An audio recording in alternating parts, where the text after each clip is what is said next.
And so I've always said I'm half dead. Nothing's mattered to me material since he died. Nothing. I don't care about money. I'm not doing this for a pay increase. I'm not doing this for my ego. I don't have any ego anymore.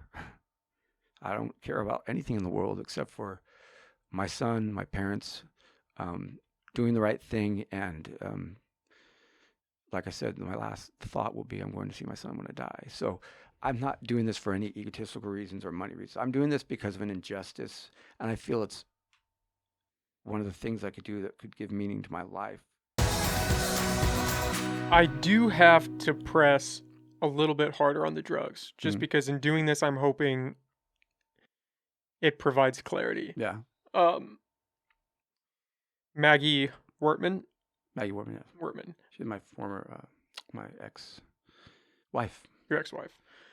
Was there any drug use with her at the Um, time? I was separated from her. Are you talking about the time my son died? Yeah. I was not with her when my son died. That's why I wasn't charged. I Okay. was separated from her that Legally weekend. separated?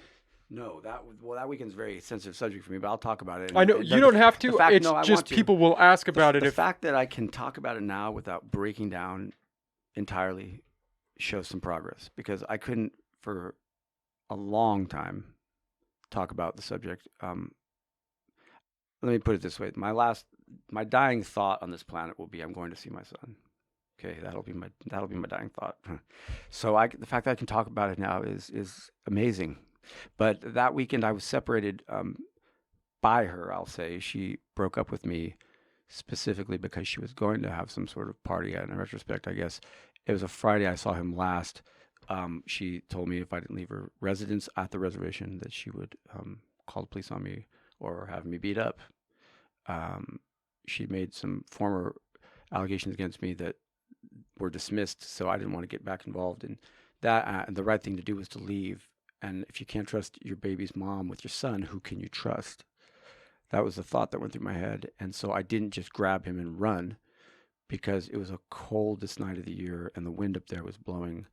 Um, I remember that windmill just spinning so fast. And so I did the right thing and left her residence at her request, told her that I would file for custody paperwork on Monday to get 50-50 custody. And he died Saturday night in her custody. So I wasn't even present. We were split up. And frankly, not in her defense, she did 6 years, and it is what it is. I walked away from it, still let the chips fall. But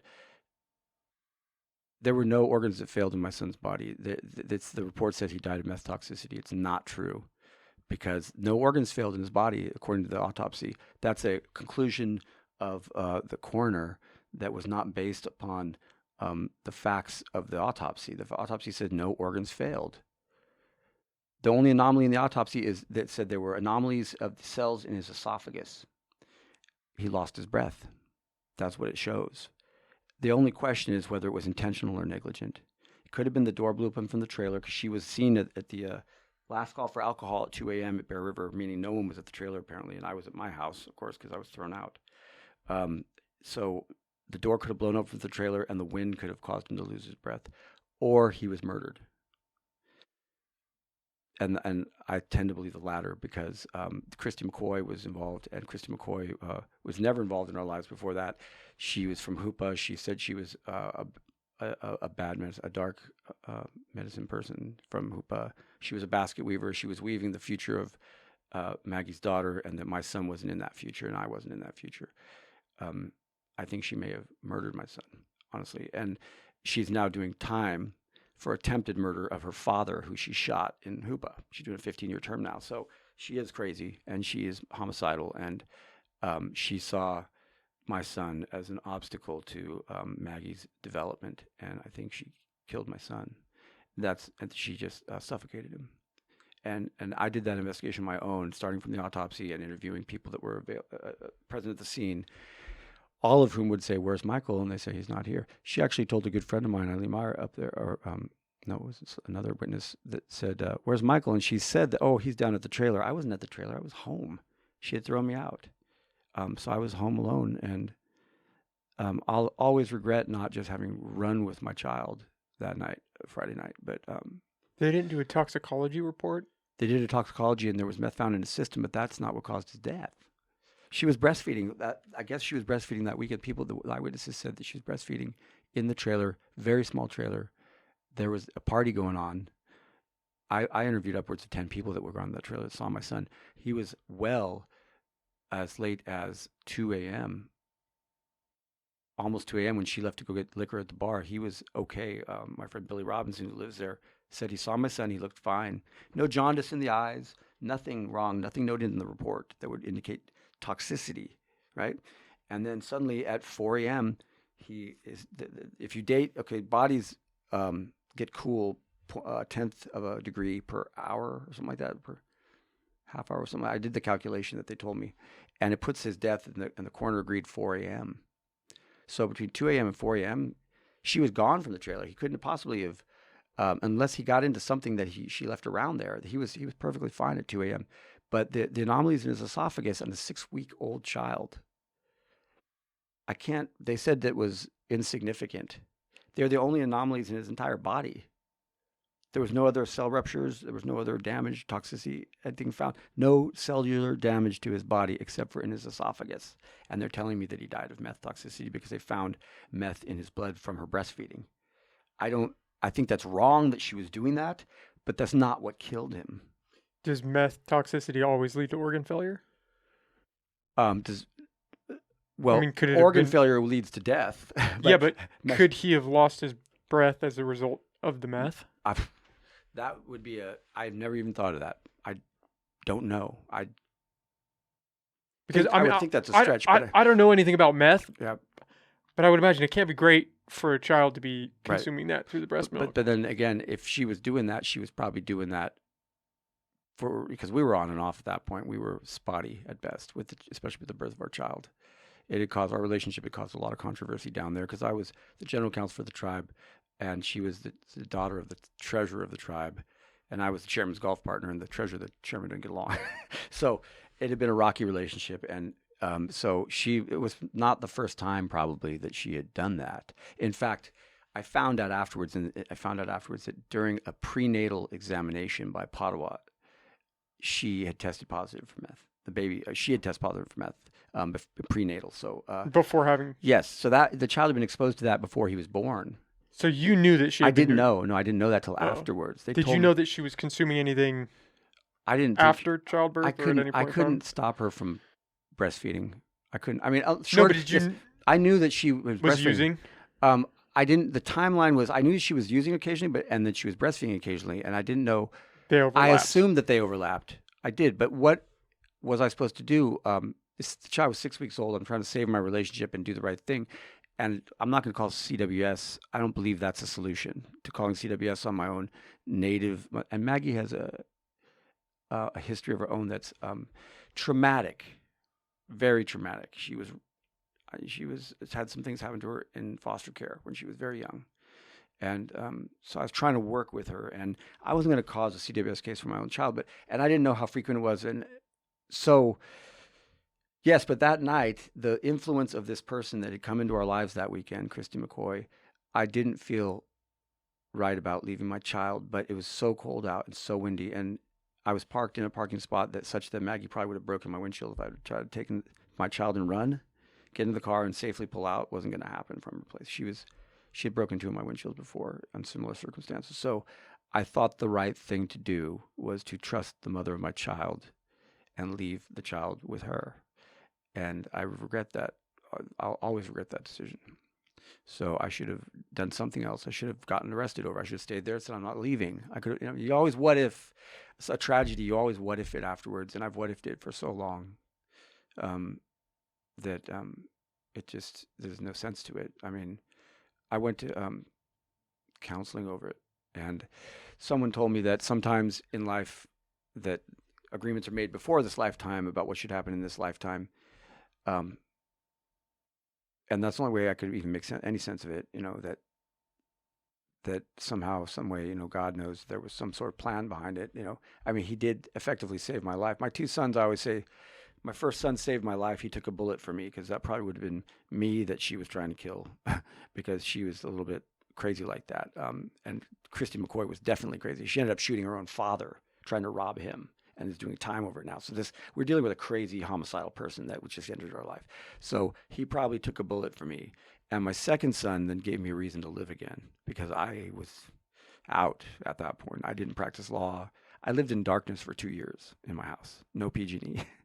Sat there and wished I would die every night um, until I met Sarah, and she agreed to have a baby for me.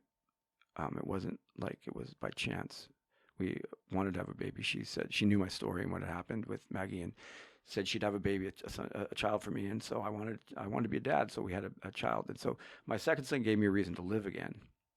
And so both of my sons impacted my life severely. You know, they both saved my life basically.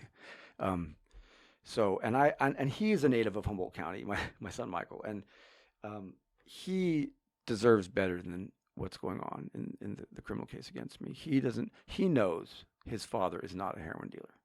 In his mind, he knows that I'm not a drug dealer. He's never seen that.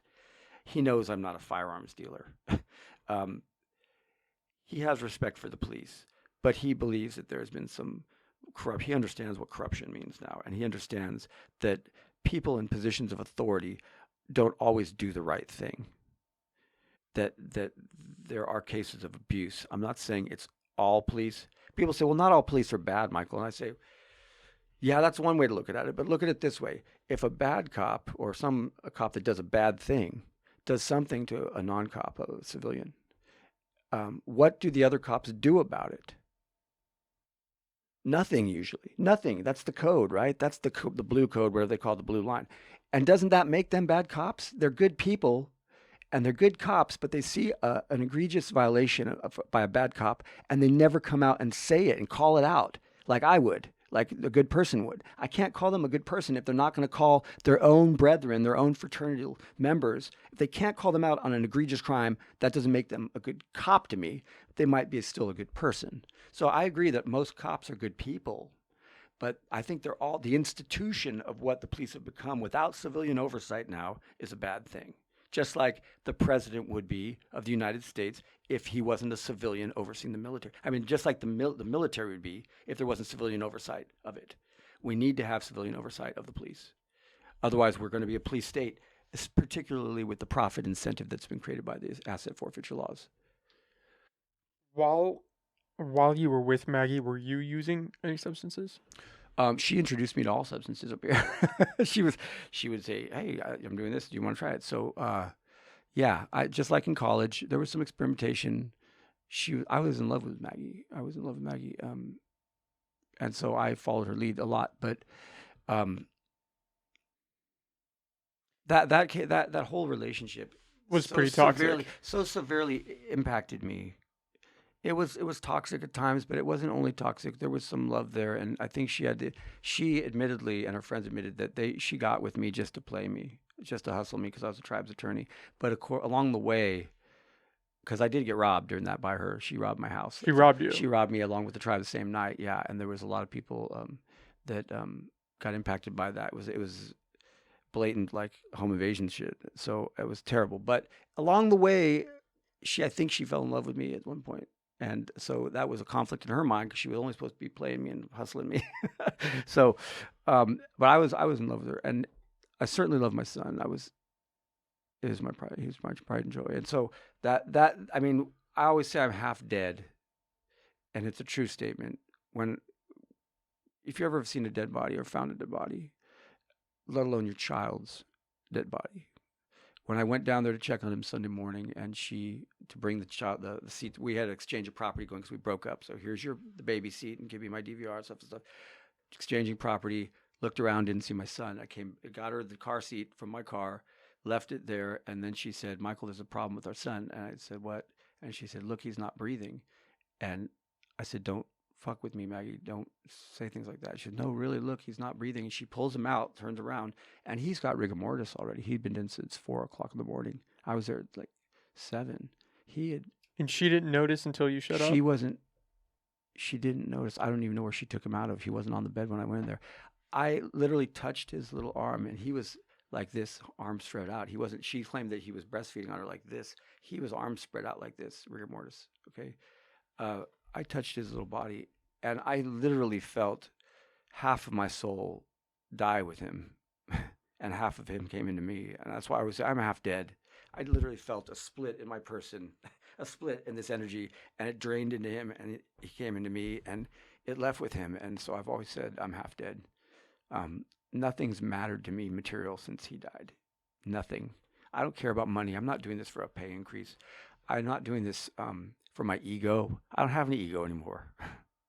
I don't care about anything in the world except for my son, my parents, doing the right thing. And like I said, my last thought will be I'm going to see my son when I die. So I'm not doing this for any egotistical reasons or money reasons. I'm doing this because of an injustice. And I feel it's one of the things I could do that could give meaning to my life in correcting some of this. And I think not only for my personal vindication, I think I have some ideas and solutions that would make American justice and the system of American justice what it should be. And that's why I'm running. I'm genuinely running because I have the solutions. They are, like as you said, doesn't that seem a little extreme or outrageous? But they're not. If you really think outside the box, because if you're in the box is broken right now. The box is broken, and so you have to think outside. The issue of exile, exclusion, sounds way out of the box, right? It is, but it's common sense. Communities have done it for years, eons. I mean, eras. King of England did. It's an old solution. It almost makes too much sense to be part of the system. Confiscation as a policy for. Let's go back to common law crimes. I wanted my son when I'm dead because I'm 52.